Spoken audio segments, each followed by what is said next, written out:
directly in front of you comes to a sudden stop. This message is brought to you by the Bermuda Road Safety Council.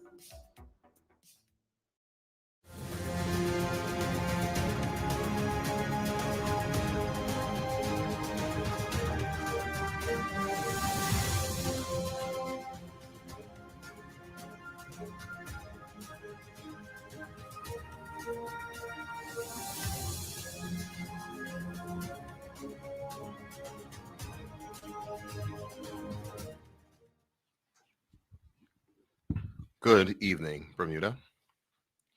Our goal as a country is to move beyond the pandemic. Through sacrifice, cooperation, and hard work, we have steadily made progress towards that goal over the last few months. We have seen a reduction in local transmission, a reduction in hospitalization, where we currently have no one in the hospital with the coronavirus, and continued progress with our vaccination program. These important milestones have allowed us to remove the majority of restrictions, allow more businesses to open, more Bermudians to get back to work, and more activities to be enjoyed by residents and visitors alike. However, we must remain conscious that the pandemic is not yet over, and that the coronavirus can quickly impact our lives again if we let our guard down. The only way for the coronavirus to enter our community is through our borders, and this is why strong protections are necessary. The government is committed to protecting Bermuda from dangerous variants that could see our progress undone, as it has been in other countries around the world, such as Barbados, where nighttime curfew has been reinstated in just after 2 weeks when it was lifted, with social gatherings again banned and spectators now banned from sporting events. The British Virgin Islands has also reimposed a nighttime curfew, closed bars, gyms, hairdressers for initial 14-day period, in response to an outbreak that has seen active cases increase from 0 to 1,147 within a week, and seen their country suffer an additional death. There are many who have questioned the government or asked us to change our strong approach to testing, border protection, and acceleration of our vaccination program over the last few months. I would ask those persons to look at the examples I have given, where countries that have not acted as decisively as Bermuda are now working to contain outbreaks and have had to reimpose restrictions in an effort to reduce coronavirus spread. Our testing regime has been strong throughout the pandemic and has helped us to catch positive cases, to understand the variants that are affecting us, and to make decisions based on science and data. Our border protections help us to keep dangerous variants out and help us to keep our schools and camps open, restaurants and other businesses thriving, and to protect the freedoms that we enjoy here on island, especially during the summer. Though some may not agree, I do not believe that there is anyone in our community who wants to see students sent home from camps or businesses close again. This evening, we'll hear from the Minister of Health on our continued progress with our vaccination program and the latest coronavirus testing results and other matters from her ministry. We are also joined by the Minister of National Security, the Honorable Renee Ming, who will provide the country with an update on the number of persons in mandatory hotel quarantine, enforcement, and other matters from her ministry. The government's Chief Medical Officer, Dr. Ayo Oyenloye, is present to address questions on antibodies and immunization, as well as to answer any medical questions from the media. And tonight, we're also joined by the Commissioner of Police, Mr. Stephen Corbishley. First, we'll hear from the Minister of Health. Minister? Thank you, Premier, and good evening, everyone. The Ministry of Health received 7,733 test results since the last update, and 4 were positive for COVID-19. This gives us a test positivity rate of 0.05%. These results are from the testing that was completed on the following dates. Thursday, the 8th of July, 2 were positive out of 2,050, which represents a positivity rate of 0.0%. On Friday, July 9th, 1 was positive out of 1,923 tests conducted and results received with a positivity rate of 0.0%. And on Saturday, July 10th, 0 were positive out of 1,950 results with a positivity rate of 0.0%. Sunday, the 11th of July, 1 was positive out of 1,810 with a 0.0% positivity rate. All 4 of the new cases are classified as imported, with their details as follows. 2 residents who arrived on British Airways flight BA159 from London on the 4th of July, 2021, and tested positive on their day 4 test. 1 resident who arrived on American Airlines AA2044 from Charlotte on the 9th of July, 2021, and tested positive on their arrival test. And 1 resident who arrived on Delta Airlines DL617 from New York on the 7th of July and tested positive on their day 4 test. Additionally, since the last update, there were 4 recoveries and no deaths. There are currently 11 active cases, of which all 11 are under public health monitoring and none are in hospital. Since March 2020, Bermuda has recorded 2,525 total confirmed COVID-19 cases, and out of those, 2,481 persons have recovered, and sadly, there have been 33 COVID-related deaths. The source of all cases is as follows. 329 are imported, 2,193 are classified as local transmission, of which 1,698 are local transmission with a known contact or source, 495 are local transmission with an unknown contact or source, and 3 are currently under investigation. As investigations proceed, transmission categories may change, and the 7-day average of our real-time reproduction number is less than 1. Bermuda's current WHO country status remains at sporadic cases. The decline of new coronavirus cases in Bermuda is extremely encouraging, but we must not let our guard down. I want to thank the community for continuing to do their part in following all of the public health guidelines, caring about the health of all of us, and helping to keep our community safe. Yesterday, the United States Centers for Disease Control and Prevention, or the CDC, adjusted the travel health notice for Bermuda, de-escalating Bermuda's status from level 2, which was moderate, to level 1 for COVID-19, which is a low level of COVID-19 in Bermuda. And this is great news for Bermuda and indeed a step in the right direction as we work hard to get more visitors to our shores. I'd now like to switch gears for a moment and provide you with an update on the vaccine program. We've completed the 26th full week of vaccinations. Since the 11th of January, Bermuda has administered a total of 82,050 vaccinations. And of those 82,050 vaccinations given as of July 10th, 52% are women and 48% are men. 82.1% of all residents over the age of 65 have had at least 1 vaccination, and 80.8% are fully immunized. And to date, 64.8% of our population has been vaccinated, having had 1 dose, and 63.3% of the population has been fully immunized, having had 2 doses.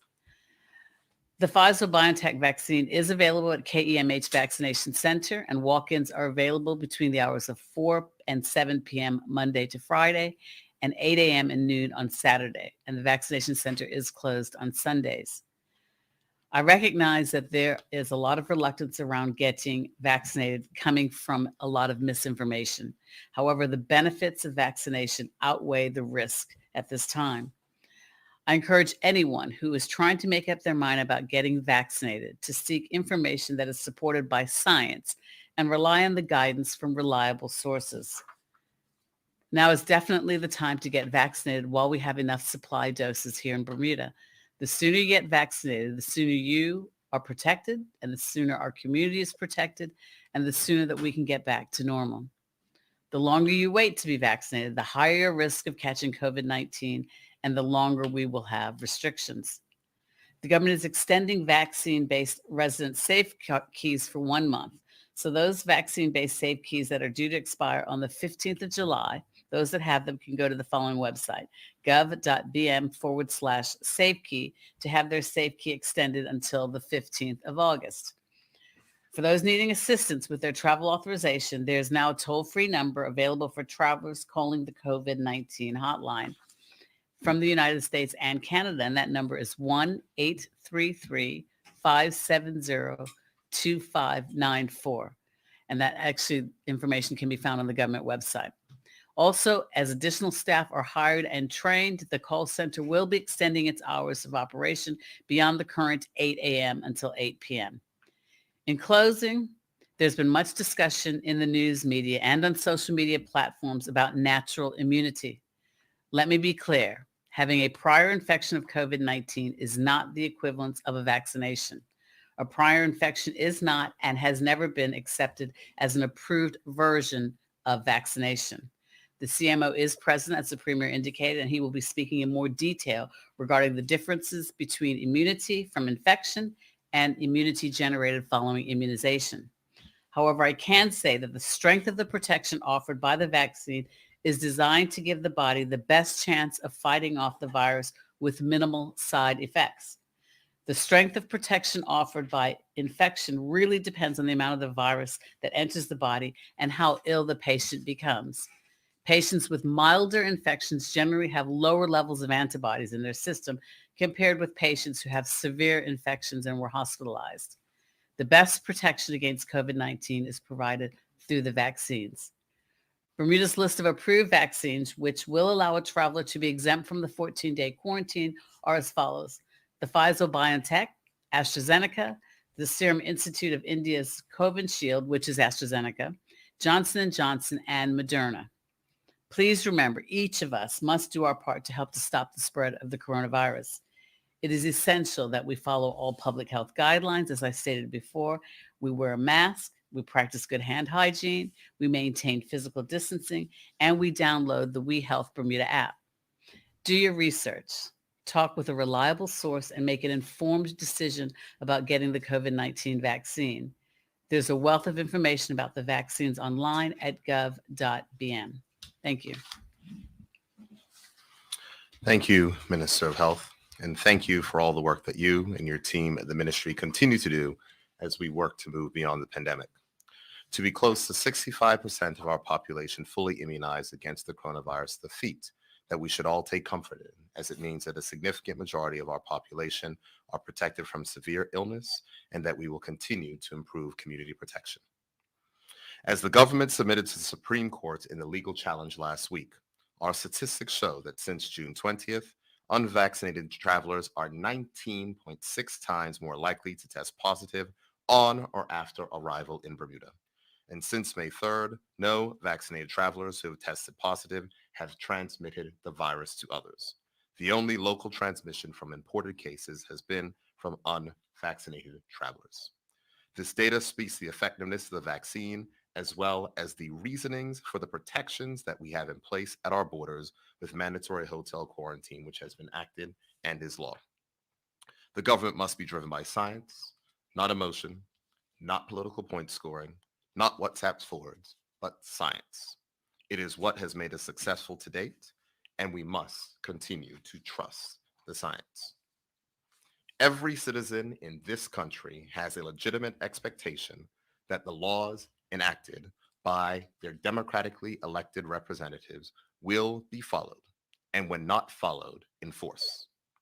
This weekend, we saw a planned and deliberate breach of the law, which to date has gone unenforced. Let me be clear.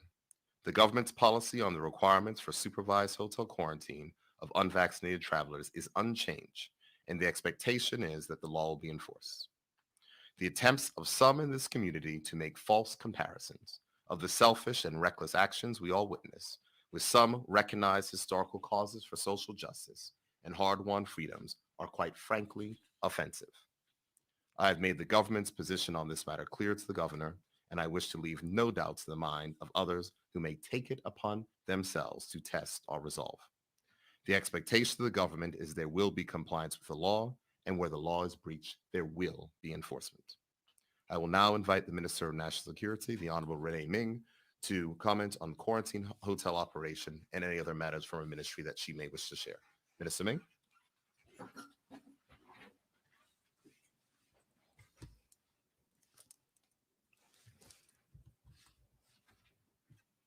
Good evening, Bermuda.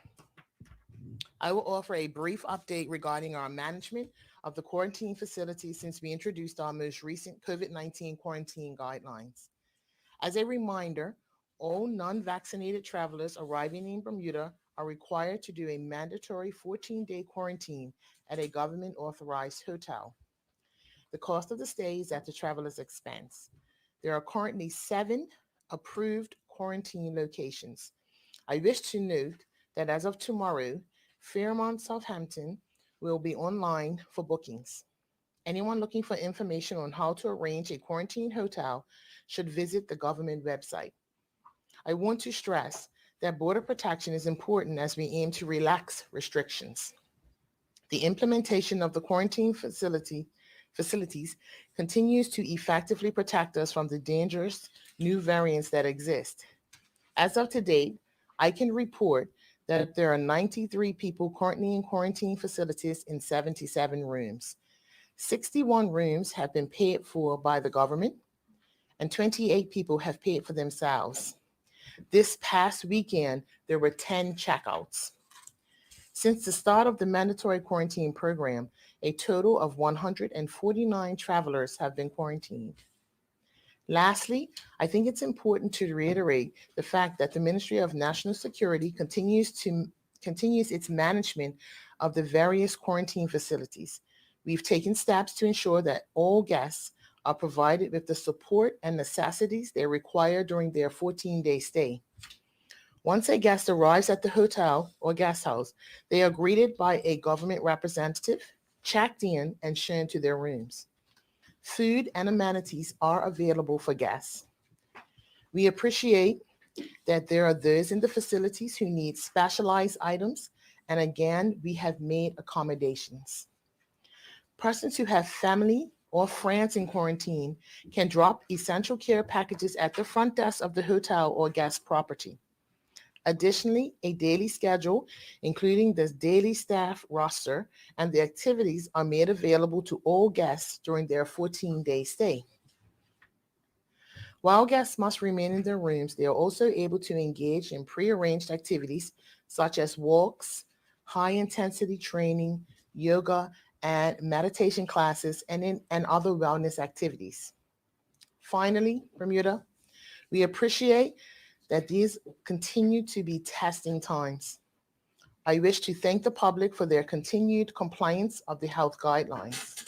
The reality is that these are unprecedented times, and we all need to work together to get through this pandemic. We may not always agree, but we must always be respectful. I encourage all residents and visiting travelers to stay informed about all of our quarantine guidelines by visiting www.gov.bm/coronavirus. Thank you.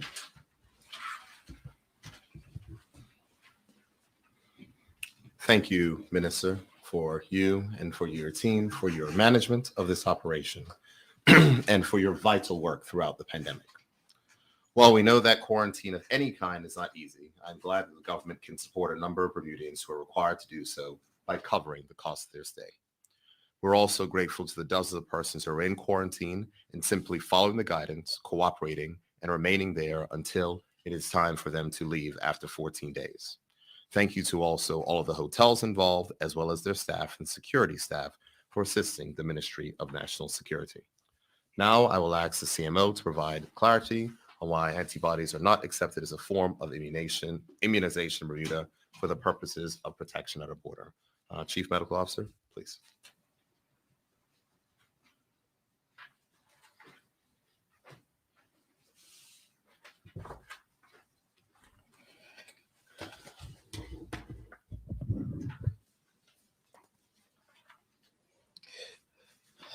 Good evening, Bermuda.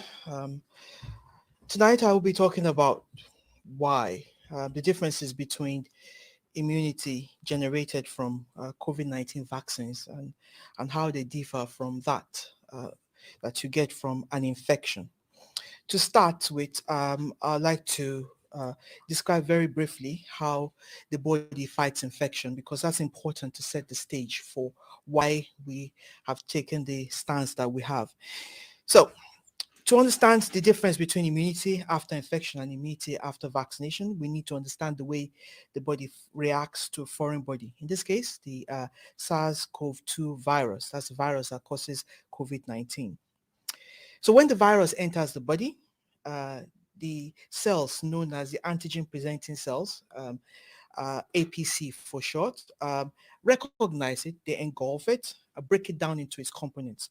And these components are then expressed on the surface of the APC, where another part of the immune system, these cells are called T lymphocytes. They are activated by those cells presented on the APC, and they in turn activate all the soldiers in the body. So one of the soldiers is what is called the killer cells, and these are specific cells that target viruses or infected cells and kill them. And the other group of cells are called the B lymphocytes. These lymphocytes change into two types as well. One is a plasma cell. Those generate large amounts of antibodies that fight any virus that enters the body. And the other group of cells is the memory cells, and these lay dormant in the body, but can be reactivated by future infection.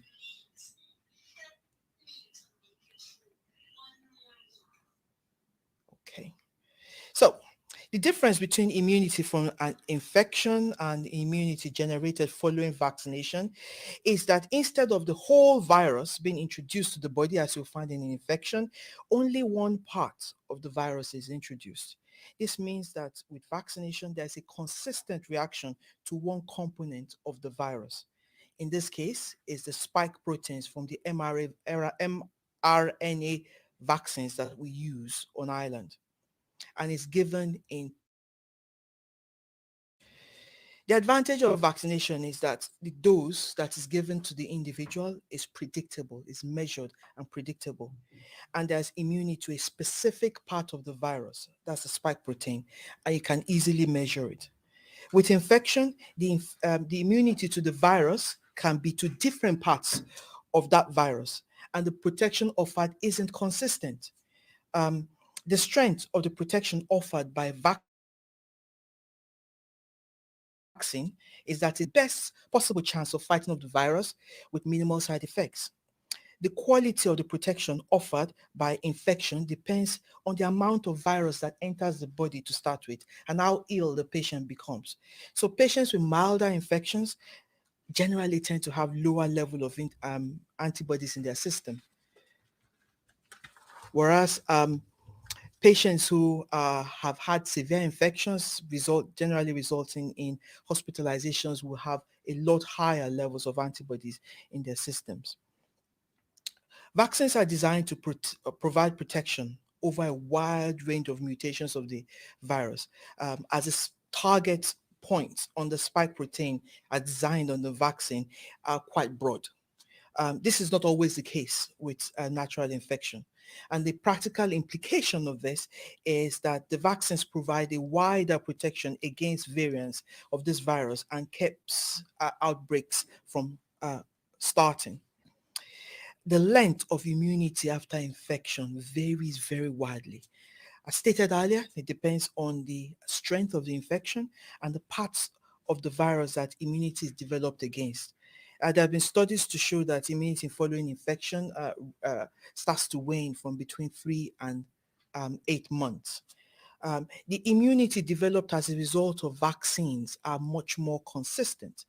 Trial participants have evidence of ongoing immunity against the virus over a year after the trials have started. The total length of immunity following vaccination is still up for debate, as it is still being investigated. As I said earlier on, a year after the trial started, patients are still demonstrating strong immunity to this virus. The other point to make is that measuring protection offered after vaccination and natural infections can be quite complex. The commonly used test is the antibody test. We test only one of the several components of immunity. As I mentioned earlier on in my statement, there are different components to this.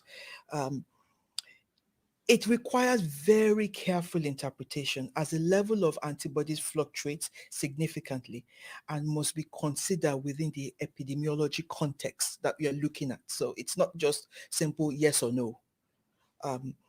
So therefore, the national testing policy published by the COVID-19 Strategic Testing Committee reviews the evidence and state that antibody testing should only be used as part of patient or outbreak investigations. Finally, Bermuda, I'd like to remind you that several countries around the world have abandoned plans to achieve community immunity from infections. The costs in human lives, immediate and long-term ill health is simply too great. Many countries in Europe started out with this policy, but have had to pivot because of the misery caused by deaths, poor outcomes, and overwhelmed health systems. Recent data also shows that provide further documentation that those who have recovered from COVID-19 infection still stand to benefit from getting vaccinated. The evidence continues to suggest that acquired immunity from vaccines still offers substantial protections against new variants now circulating across the globe. So in closing, the quality of immunity that you get from vaccination is by far superior to what you get from a natural infection. Thank you.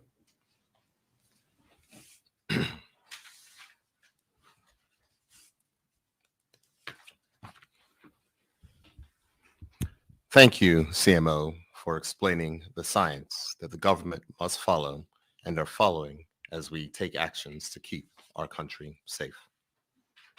As we continue to move beyond the pandemic, we have been able to enjoy the return of sport and a return of our important summer cricket events. This weekend, Bermuda can again enjoy the Eastern Counties Cup Series at the Seabreeze Oval. The government of Bermuda was proud to support the Eastern Counties Cricket Association with a $20,000 grant to ensure that the event is a success.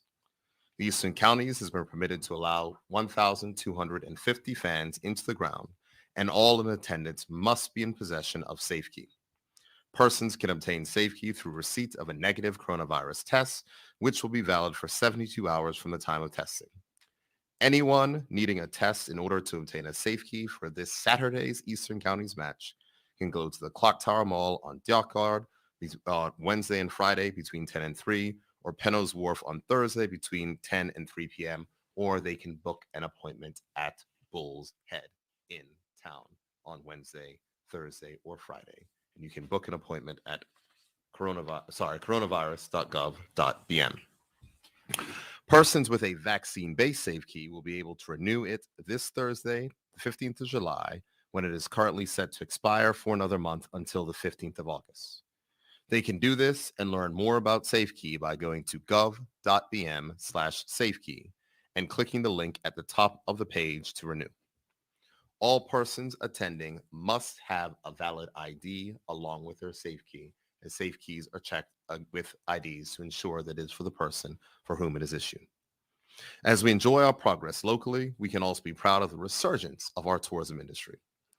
As tourism was able to restart in 2020, we learned that the reason persons chose Bermuda was because they felt safe thanks to our successful management of the coronavirus through rigorous testing and appropriate regulations that balance public health and economic activity. The confidence amongst our visitors in gateway countries has been carried into 2021, with the CDC recently announcing the lowering of Bermuda's COVID status from level 2, moderate levels of the virus, to level 1, low levels of the coronavirus. And this following Bermuda's addition to the UK's green list at the end of June. Excellent progress. These achievements will not only help our already improving tourism statistics, which shows hotel occupancy increasing in some cases, hotels are reporting approaching 2019 levels. Bookings are strong. With the success of the home porting program, which has begun with the Viking Orion cruise ships, we're now seeing increased interest from other cruise lines to come to our shores. The Minister of Transport continues to work with these cruise lines to set out the necessary requirements, and I'm confident that we will see more cruise ships in Bermuda this season. But this is only possible due to our border policies, which are designed to keep dangerous variants out of Bermuda.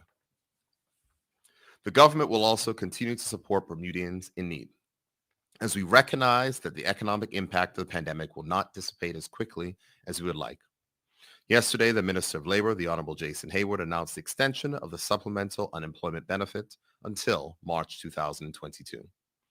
Through this program, the government has provided over $1 million of support to 127 families and will continue to assist individuals and families in their times of need. Our determination to support Bermuda and Bermudians also involves our plans for economic recovery for our country. Initiatives such as the Economic Investment Certificates, which were part of the government's economic recovery plan, are a critical component to that recovery and have already attracted more than $30 million of investment to our local economy since it commenced on the 1st of March. This shows the progress already being made as the government is able to refocus its energy and resources from tackling the coronavirus to stimulating our economy, providing opportunities for growth, and helping to get Bermudians back to work as we successfully execute our strategy to move beyond the pandemic. Before I close, I would like to share a story from this weekend. My wife and I were invited to an event on Saturday night, and I had a conversation with a staff member working at the event. This young lady said, "Premier, I'm not vaccinated, and I do not agree with everything that you've done. But thank you for working to keep us safe." She then told me that this is the first time that she's worked an event since the beginning of the pandemic, and she's thankful for the leadership of the government that enabled her to be able to return to do something that she loves. As a country, progress means nothing without unity. As can be seen from the interaction with the young lady, unity does not mean that we agree on every point or every action, but that even when we disagree, we find the common ground and understanding needed to move forward and work to achieve our goals. That is what the government of Bermuda is committed to. That is what this cabinet is committed to. And that is what we will continue to do in order to successfully execute our strategy to move beyond the pandemic. With that, I'm happy to take questions from members of the media. Premier, we'll start with Bermuda Broadcasting.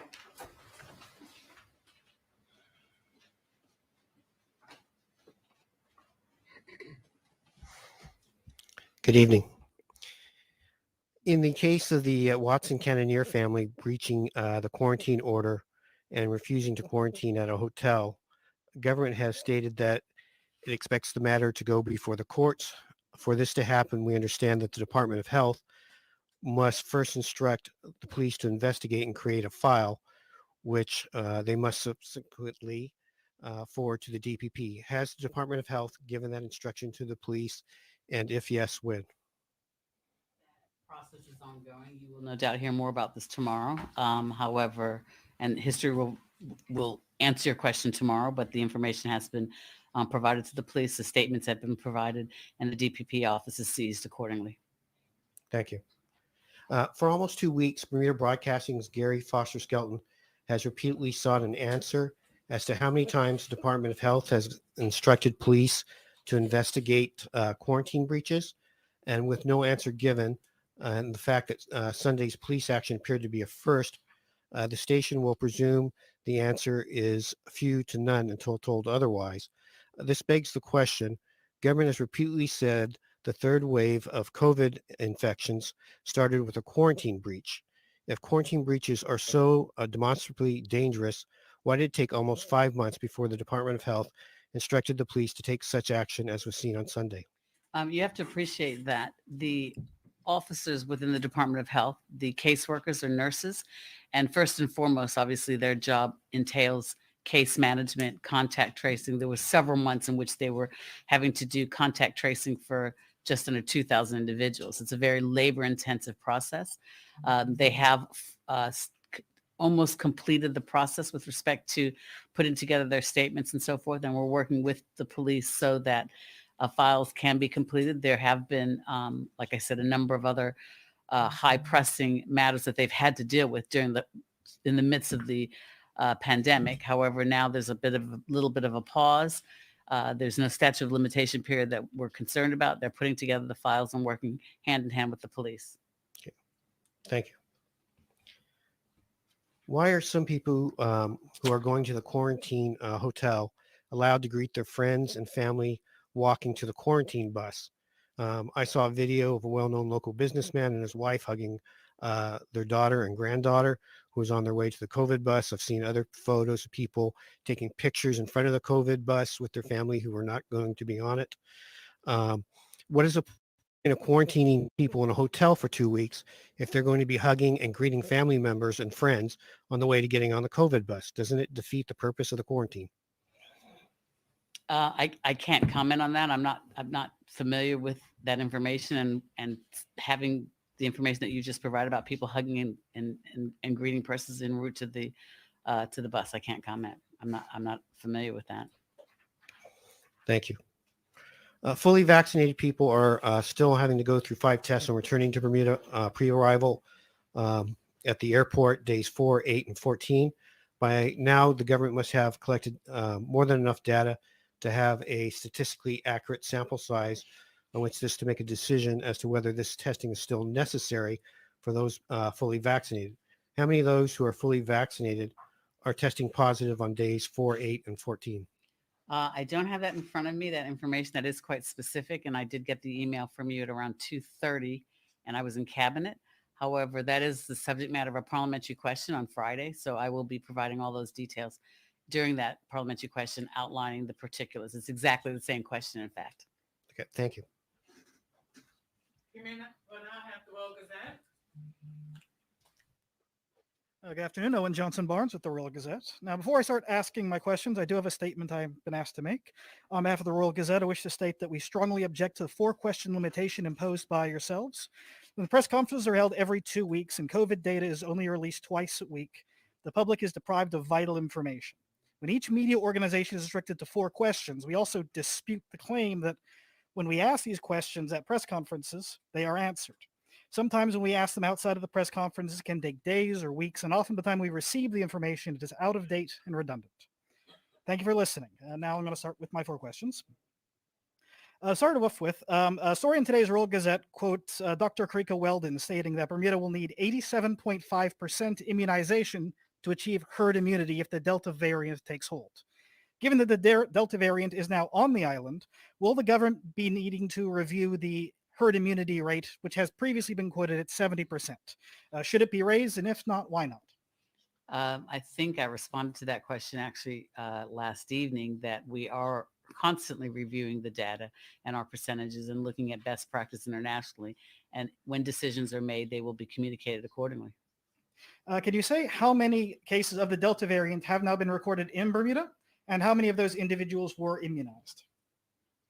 I don't have all of those particulars in front of me. I'm afraid I can't provide of the 13 latest cases that were imported since our last press conference. 92% of those persons represented the Delta variant and 8% were the Alpha variant. Now, obviously, we had a family arrive in the island on Sunday who have ignored the requirement for mandatory supervised quarantine, who refused. We understand that more people are going to be coming to the island who intend to take the same approach. Does this not make a mockery of the supervised quarantine policy that they were allowed to just walk right past the bus and get into their vehicle? As the Premier indicated, there are actions to breaches, and enforcement will be pursued to the fullest extent of the law with respect to any breaches that occur in Bermuda concerning our COVID orders and our COVID regulations. Now, Mr. Premier, 2 weeks ago, you told protesters that the government would scrap mandatory supervised quarantines when Bermuda reached 70% herd immunity. This does not seem to be part of the stated government policy. Is it, in fact, part of the policy? And if it is achieved before September 30th, will it actually come into effect and everything be lifted? I'll ask you to repeat your question again, but before you do that, you'd asked a question before regarding enforcement, and the police commissioner would like to speak to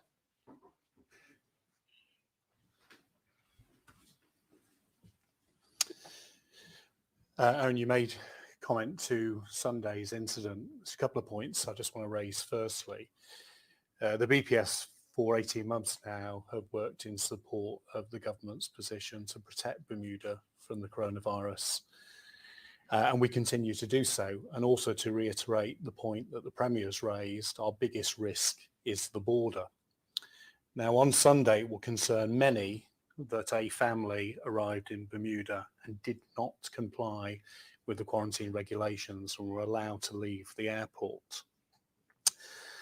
There was a plan in place jointly between ourselves and health, but quite clearly the execution of that plan resulted in that family leaving. And as already articulated, there is now a process in regards to their accountability in regards to breaching those regulations. And whilst now's not the time to blame, there is a very intense process to look at the lessons learned and the responsibility, certainly of the BPS, to ensure that it doesn't take place again. And we are aware of other people quite prominently stating that they also intend to breach the quarantine regulations. Let me be clear that what happened on Sunday will not happen again. The lessons learned have been addressed, and we will ensure that the government's quite clear direction and the regulations in place will be adhered to. And certainly any party who feels that they're going to object or they feel that they can leave. All right, then I will repeat my question to the Premier. You said 2 weeks ago that the government would scrap the mandatory supervised quarantines if Bermuda reached 70% herd immunity. That does not seem to be a part of the stated government policy. Is it policy? And if it is achieved before September 30th, at 70% immunization rate, will it actually be lifted? What I can say is that as we continue to look at how we approach the virus and the different, formulations and other things, those are matters which will continue to be under discussion. It is our view that as we approach a certain level, there can be changes to the protections which are necessary that we may have. And when there is a decision that is made on that, that decision will be certainly announced. But I can assure you that the government will not be announcing anything until the result of the court case which has been put forward. So there's been a number of things which we would have loved to have done, possibly modified or changed, which have been stopped because of the court case, because we cannot go outside that process. We must respect that process, and we're not going to make a mock of that process. We've engaged in it, and we will wait until the Chief Justice renders his judgment. And at that point in time, the government will then move forward with either changes, adjustments, required changes, adjustments, which may come out of the ruling. We will see, but it would be improper for us to make any announcements or thoughts or other things prior to the receipt of the judgment. Thank you very much. You're welcome. Premier, we now have TNN. Thank you. Good evening. Last week, Friday before last, TNN broke a story of an individual that came through the airport, and there was a situation on the airport with a grandmother, and a baby. Premier Brett, you tweeted that was fake news. The minister released a statement, and on Sunday, I produced a audio soundbite of the mother. Since then, there's been no apology to the mother, nothing stated about the situation, and no apology to TNN. Why? I will start, and maybe the minister can follow up. I have not listened to the audio soundbite. I stand by the perspective of which I had stated, that it was, number one, an incorrect story. Number two, your story stated that you had contacted the government prior to its publication. There was no record of that found whatsoever. In that case, this was just keeping inside of Media Council rules. We would have been able to advise the situation, and it is categorically incorrect that we forcibly separated a mother from her child, and we stand by that position. I have nothing to add. The Premier is exactly right. That is the position.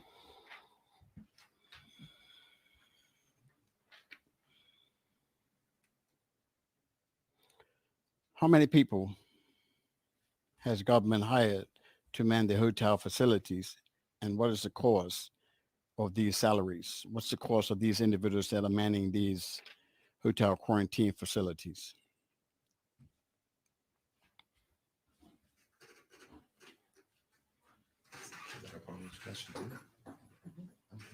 It's interesting. The media is asking multiple parliamentary questions. Yeah, I'll try it. Are we not allowed to ask questions, sir? Okay. I'm just saying it's just rather coincidental that the questions are coming from the media, the exact same ones that have been submitted by the opposition for answer in Parliament on Friday. Go ahead, Minister. Yeah, we actually have this as a parliamentary question for Friday that came to the Minister of Health, but they do fall under the Ministry of National Security. At this stage, we have 19 persons that have been hired. I don't have the dollar value off the top of my head at this time. Well, okay, thank you. Let me just state that I've had this question for a while, as we only get 4 questions. So we have a lot of questions in our arsenal that we never get a chance to answer. So forgive me if you feel that this question is coming from the opposition. It's not. Thank you very I was much. saying it was rather coincidental, but that's okay. You can go ahead. Anyway, Premier Burt, there were many people that were allowed to flow through the process that were sent through. They went right through the, they weren't allowed. Matter of fact, there was a situation at the airport where individuals were supposed to go to the quarantine location, but they flowed through. And after that, I guess authorities went to track down these individuals from their residence. There's been nothing stated about the outcome of that situation. There's been a lot of energy that's been demonstrated on the Cananera Watson situation. Why not the same energy for the 2 different circumstances? I'm not sure what the first circumstance that you're referring to. There were people that came through the airport that should have been quarantined. And it was stated, and authorities were supposed to go and get these individuals and take them to the quarantine locations. There's been nothing, no update on that matter. You're referring to the episode on Sunday. No, What's he talking about? a few weeks ago. Oh, I'm sorry. Okay, I'm sorry, Trevor. Can you repeat that? I'm sorry. I didn't understand what you're saying. Oh, God. I'm There so were- sorry. I there were- misunderstood. I didn't understand you. There were many people that came through the airport that should have been quarantined. Yes. What is the update on what's the outcome of those individuals? those Were in- they apprehended and taken to the quarantine facility? And what I'm trying to say, there's been a lot of energy into the Cananera Watson situation, but not the same energy for this issue that's Well, I arose. think the distinction there is twofold. One is that they weren't apprehended. They were called and contacted and indicated that you should be in quarantine at a facility as opposed to the home. So those individuals that did not have transportation was arranged to escort them to the facility, but they were not apprehended. And 2, I don't remember the numbers right now, but there were maybe a couple that were actually about to be, their quarantine was going to end that day. We have rectified that situation. The bulk of those individuals, as I recall, did go to whichever quarantine facility took them. I don't know which one, so I can't speak to where they went, but they did. However, again, the word apprehend is certainly not an accurate reflection of what actually happened, because they or sorted were called. things. Let's use the word sorted. Were they sorted? And They were sorted. Yeah. Okay. My last question, Premier Burt. Bermuda is in the greatest state of division that we've ever seen for a while. The economy, social, and economic suffering is beyond anything we can imagine. Knowing all of this, you choose to spend last weekend, and there are many videos and pictures circulating on social media that you were out in the public at different functions, different parties, having a great time. Is it your position that partying all weekend during this time of a social crisis is the best demonstration of leadership skill? Is this what you believe the country needs at this time? Well, thank you very much, Trevor, for your question. I'll start with the first part of it, where you said that you feel that we are in the greatest state of division. And I do not agree that we are in the greatest state of division for a long time. What I know is that there are persons who are deliberately doing things for political aims and objectives, and that is their ability in a free and democratic society. But I will certainly disagree that we are in the greatest state of division that we've been in for a while. You then went on to state that I was partying all weekend. And I can promise and assure you that on Friday, I was working until very late. And on Saturday, just like every day, I worked. And on Sunday, just like every day, I worked. That is just the nature of this job. We work every day. my wife and I were invited to two events of where it were 90 persons who came to this country to celebrate someone's birthday, including the president of the NAACP, immediate past chair of the NAACP, the vice chair of the NAACP, persons that are involved in the U.S. civil rights movements and others. We were invited to two events. We attended. Those events not only were hosted, they used, and I was very proud to say, because of the people who were coming, they used all Black small businesses. They made sure that they hired local persons, and it was great for the economy. And so I'm not going to apologize for my wife and myself attending those events, because you know who else is not sorry for those events? Were you not The at a people- beach party the- at Saturday night the people who at worked. John Smith Bay? Oh, absolutely, I was. Hold on one second. Okay. Oh, so here's the thing, Trevor. So let's so we can be I'm clear on just this. saying, and No. many questions were, and many pictures were going around on social media. And let me just clarify: when I mean the divisions, is the vaccinations against the unvax. That's perfectly fine, Trevor. That's Are you going to let me answer the question? yes, sir. Go for it. I am the minister who is responsible for tourism. I have no greater joy than showing people my country. No greater joy. We went to the Unfinished Church for a wonderful event on Friday. The event ended at 10. People said, is there something else? I asked a DJ who happened to be a constituent of mine, is there anything else going on? And they said, there's something at John Smith Bay. And the minibus stopped at John Smith Bay. And so the fact is, this is what we do in Bermuda. But here's the reason why we can do it. We can have outdoor events that are unmasked, where people are enjoying themselves because of the steps of which we've taken at the border and the strong work of which we've done. So we can't have our cake and eat it too. It's either we want to support the economy, we want tourists here, we want to show them a good time, just like we have a good time ourselves, or the other way around.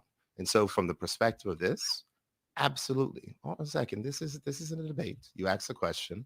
I'm giving an answer. Then we're going to move on to Ms. Palacio.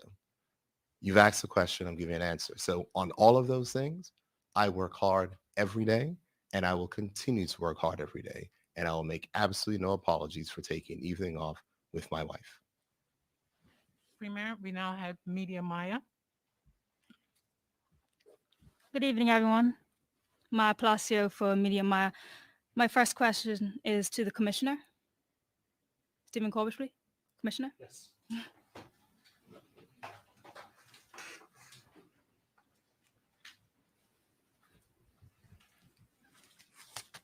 Good evening. You responded to a question in the Gazette tonight, and said that there was lessons learned within the breach of the airport and the persons going home. My question to you is, what now will be taking place? What will be the process of an individual who objects to going to the quarantines? What will the police be doing? Okay, well, I mean, the regulations are quite clear in support of the Quarantine Act and the procedures that we've got in place around the border security.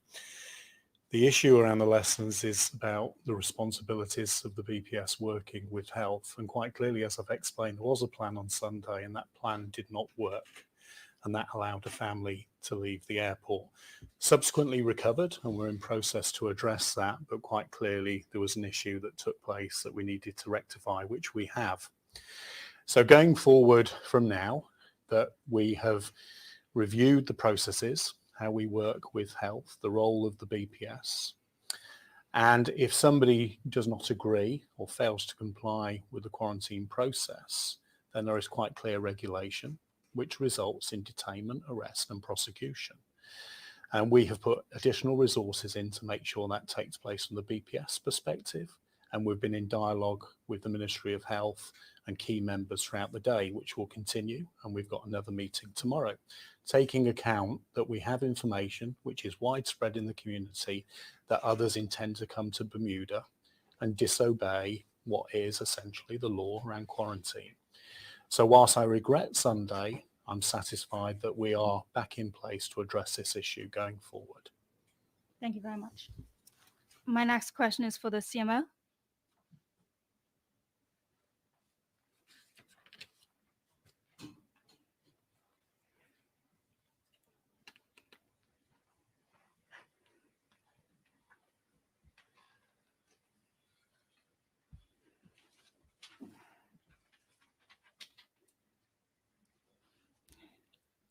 Good evening. So tonight you explained fully the differences between the natural immunity and the vaccine immunity. Now, you said that if someone who is naturally immunized and they had a severe infection, that means they have higher antibodies, but if they have a low infection, they have lower antibodies. And that the natural immunity only lasts between 3 to 8 months. I'm wondering, is there a way for Bermuda to, for those persons who ask about it, allow for those who can prove that they have a higher antibody because they had a severe infection and can prove that they still have higher, antibodies within those 3 to 8 months? Okay, so I'll answer that question in ways. There's nothing unnatural about vaccination. What vaccination is doing is giving you a part of the virus and your body responds naturally to it. What you probably mean to say is infection from a virus, and that is you are exposing yourself to the virus with all the risks that comes with it. Mm-hmm. So that's there's no natural immunity. Both of them are natural. Both of them depends on the body's reaction to either the whole virus or parts of the virus. So that's the first point I want to make. The second point you said is about people being able to prove that they've been in hospital for so long and therefore they will have developed immunity and therefore they should not need to get vaccination. First of all, it is very, very difficult to measure. And that's what I mentioned in my presentation. It's extremely difficult to measure. If when you measure it, the interpretation is actually quite complex because you're only looking at a small part of a very big phenomenon, and that fluctuates with time. So it's a very, very complex thing to measure. The simpler way of doing this, and the number of is to get vaccinated, and there's a lot of evidence that people, even those who've had the infection, will still benefit from having the vaccination because it gives a consistent protection that you can actually rely on. When you have an infection, you don't know what parts of the virus your body is developing immunity to, and that varies quite widely. So it's important that's why we're using something that is consistent, measurable, and protects everybody, frankly. Thank you very much for explaining. Okay. My next question, I suppose, can go to you, Mr. Premier. What department in the government is in control of the CCTV cameras and the contracts? You're right here. The Minister of National Security and or the police. Okay. Is there any updates on the cameras that the police had mentioned a few weeks ago that were not in operation on the island and they weren't working?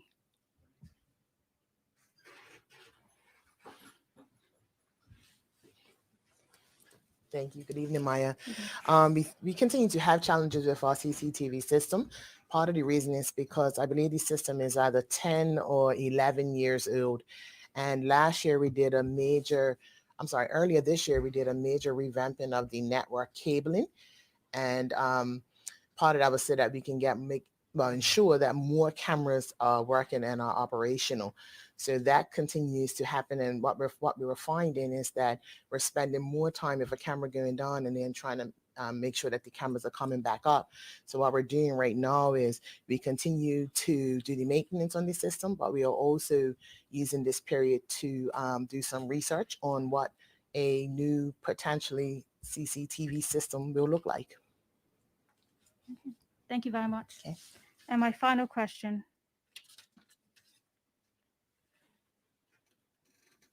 Yes, I actually witnessed myself somebody inside a store who spoke to another and told them you need to be putting on a mask, and they explained that they have an exemption. They put up something on the neck saying that they do not have to wear a mask inside. Is that even real?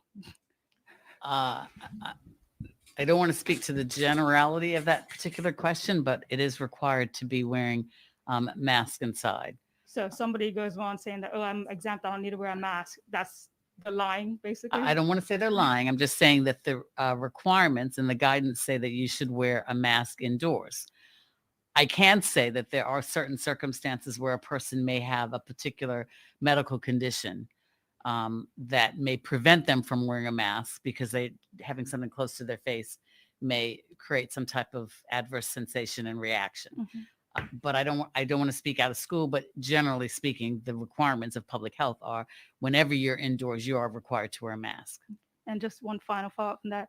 Can you say that the Ministry of Health has not given out any exemptions for persons to Not do to that? my knowledge. No, I was thinking of a person that perhaps might be autistic that might have challenges with respect to having a mask, but no, to my knowledge, we've not given out any exemptions. So, thank you very much. Those are my questions.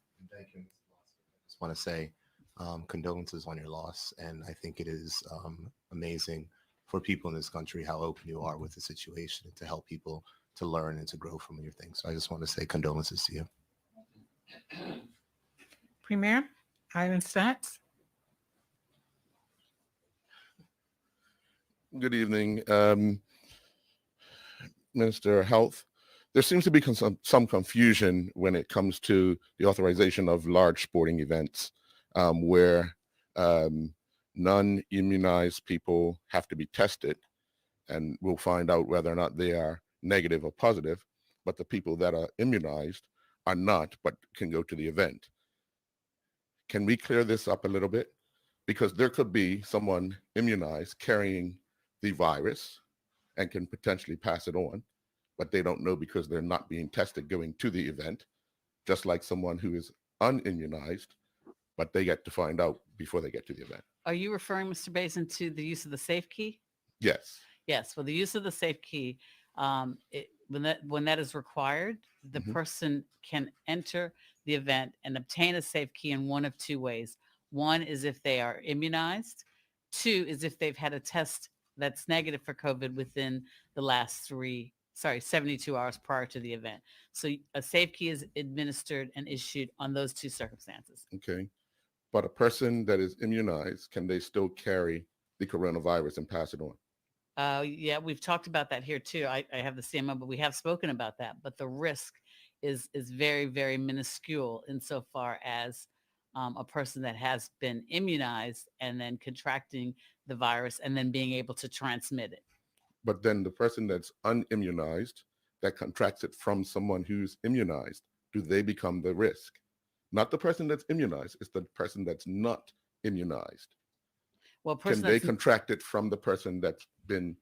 The risk exists, but the risk is far more weighty and heavy for a person that's unimmunized, because you've heard us speak about the fact that a person that is immunized has a lower, let's say Pfizer, for example, the efficacy is 85%. So there is a less likelihood that they will get very, very ill from COVID, be hospitalized, or die.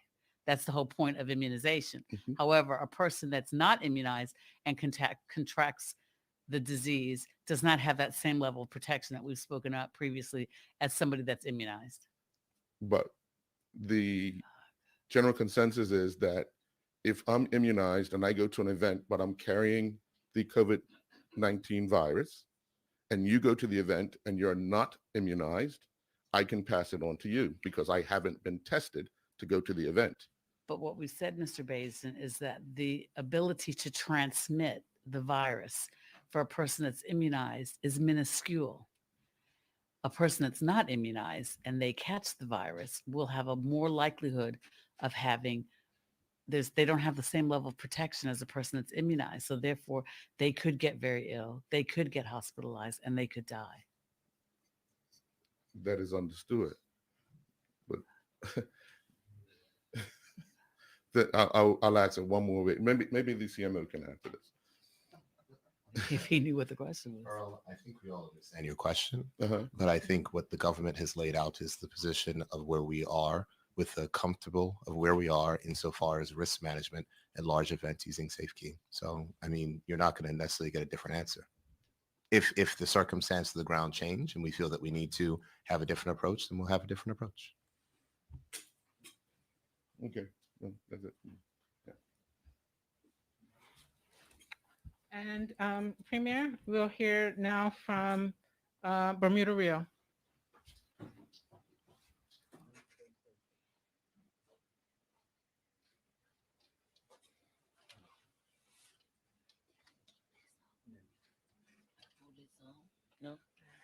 Yes, good evening, panel. Ciola Wilson, Bermuda Real. With respect to protocol, I would start with you, Premier Bart. With regards to you reiterating in recent weeks that you will not lift this mandatory quarantine for non-vaccinated passengers until such time as we reach 70% herd immunity. I believe the figure cited tonight was 65%. Since then, we've been hearing about additional booster shots required for these new variants, which gives rise to COVID 21, 23, and 19. For the record, can you set me straight? As it stands now, with the exception of a Supreme Court ruling that may throw out this position on the part of your cabinet, based on constitutional or whatever, should that not happen? And let me say this is my supplementary first question. Am I clear that depending on COVID figures, this whole mandatory thing will finish at September 30th based on figures still going down? Yes or no? The law is currently written has mandatory supervised quarantine extending until ending on September 30th. So if figures continue to go down, it will follow logically that it could be over by then with or without a Supreme Court ruling. It expires currently, set to expire on September 30th. My 1A question would be based on this ruling, whether it comes or not, and it may be directed to the commissioner. But let me start with you. If in fact it's mandatory and I arrive with or without my family unvaccinated, the police have stated with all this jumbo outside of Miss Cannonier's home that they have discretion. The minister has discretion. Ultimately, the health people back down. Today, we're hearing she's going to face charges in court without hearing the charges. What's the position? Because Bermuda Real's initial report is that we have reports of several Bermudians unvaccinated. One who is highly, and the commissioner said tonight, who have stated, we're coming back. Do the police have the power to arrest people at the airport? If we have mandatory laws, is it mandatory or not? Because this family left. And what's stopping me or any other Bermudian coming in and say, I'm not paying this money, semi-COVID, or Westgate? I also heard the Minister of National Security say, out of the X number of people in mandatory, government is paying anyway. Can you clarify for those who are asking me, please? Do you want to answer the second question?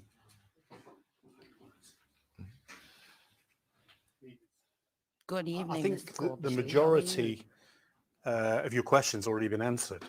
Okay, we've already touched on Sunday how a plan should have been executed, but it wasn't. But it wasn't. It wasn't. And you said tonight that come tomorrow, anybody else and high-profile people have said they're coming, take me jail. Do you have the power to arrest me at the airport or not?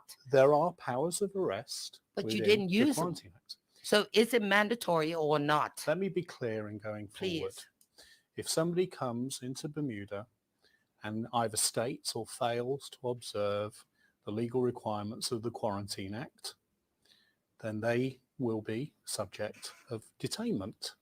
Because, and again reiterating what the Premier said at the beginning of this conference, the single biggest risk to Bermuda is at our borders, and we are still dealing with the risks of coronavirus. So the statement and position of the BPS is as I've described. If somebody does breach at the airport, which is a high-risk situation, re-entering the country, they will be subject of detainment and arrest. And with all due respect, that's not what your police spokesman, a former broadcaster, said. He issued a vague statement at 2:18 saying, yeah. Okay. So what are you saying when Antonio Belvedere returns tomorrow and other people come the next day and say, take me jail or take me home? What are you saying? It's going to go different from the Cannoneer case? Yes or no? I'm not going to talk about particular people, but we're And we aware of the understand issue. that too. But you said tonight, come tomorrow, it's going to be a different scene. Is it mandatory? Is it law? And if so, why is it not being enforced? And if it's not, Okay, so we'll see. let me answer the question, okay, and it will be the final answer. I'm quite clear that if somebody comes into Bermuda and chooses to not comply with the Quarantine Act, they will be detained at the airport in the interest of security, health security to Bermuda. And that will take place. And there are lessons learned from Sunday where that did not happen. Whilst the situation's recovered, we've got to take that on board and make sure that from this point on, as I've described, that is what will happen. I just finished that in a lead up to that should have happened in the first place. But Premier Burt, with all due respect to you, my last question would be this, because we haven't seen a popularity poll. I'm not really sure if you or your administration even care, right? But the sentiment in the community is this division created by your administration regarding vax or non-vax. And we woke up on Monday morning to reports like Bermuda's on fire with regards to all this madness, while you, the premier of this country, appears to party. This is 2 or 3 weeks after a shag or a raft up that you said you had no knowledge of. You're the Minister of Tourism. Let me finish with this last question. How is it tonight you can announce that Southampton Princess, which has been closed all this time, has no staff, is open at the lowest rate for this mandatory hoax, right? Who's doing the housekeeping when they're closed? How did that happen? And is it true that Princess is now looking to reopen without the massive development? Because contrary to popular opinion, no matter what, you're the Minister of Tourism, and we still don't have heads and bears. I'll try to answer the questions. And Please. the way that I'll answer it is this. My approach to this job and my family and my colleagues and everyone know that I work extremely hard, and most nights I go to bed at 2 or 3 a.m. after working. All of my cabinet colleagues have received those messages. The CMO, others get the emails from me at 2 and 3 a.m. And so persons may wish to question my work ethic if they want, but I think that it will be very difficult in which to do so. So let me just leave and park that there. On the issue of, you've asked a question and I'm answering the question. On the issue of heads in beds, I know that you arrived late, but I did speak about tourism inside of my remarks. I heard you. Thank you. I spoke about tourism in my remarks, and I have said that some hotels are seeing hotel occupancy at levels equaling 2019. So we are without question making progress in that regard.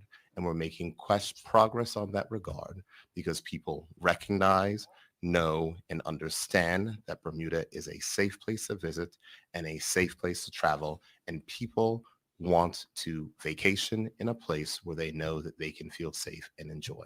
And so that is the record that this government has. And my I'm question proud was, that has how happened. could Southampton Princess be open when they're formally closed? Who's doing the housekeeping? How did that happen? I'm done. That's my specific question. Premier, there are no further questions from the media. Okay, thank you. In saying that, I want to say thank you to the Fairmont Southampton for assisting the government of Bermuda in making additional quarantine facilities available so that that can happen in that case and instance. And what we're looking for the Fairmont Southampton to do is to redevelop, and we're continuing to work with that, as has been stated numerous times at press conferences by the government. In closing, I would like to say I want to thank all members of the media for their questions. I want to thank everyone for the work and support, and I want to speak to the vast majority of the population that are following the rules, that are doing what is necessary, and that are working and cooperating with their friends and neighbors to ensure that we move beyond the pandemic. The example of which Bermuda has set to the world is one where you can follow science, where you can have strict border protections, and that your citizens and tourists can enjoy the country that they live in or the one in which they visit. So with that, I wish to thank everyone, and I look forward for those persons who are attending the county game this weekend, get your safe key, be safe and enjoy. And for those persons who are not, enjoy your weekend nonetheless. We'll be back here with you in 2 weeks' time to give a further update on the coronavirus. So with that, thank you, Bermuda, and good